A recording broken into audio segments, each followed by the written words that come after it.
So hey everyone, in this video we will see how to use Kodi on PS5, best alternative media server setup and casting option.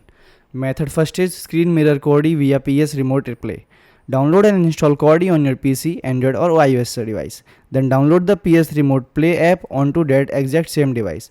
On the PS5, go to setting, then system, then remote play and turn on enable remote play.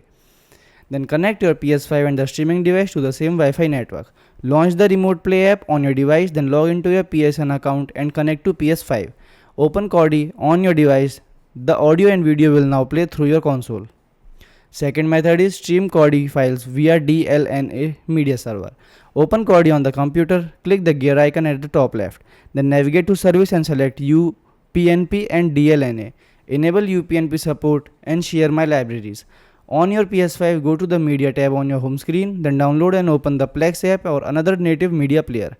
Select the Kodi PC server from the device list to browse and play files. Thanks for watching.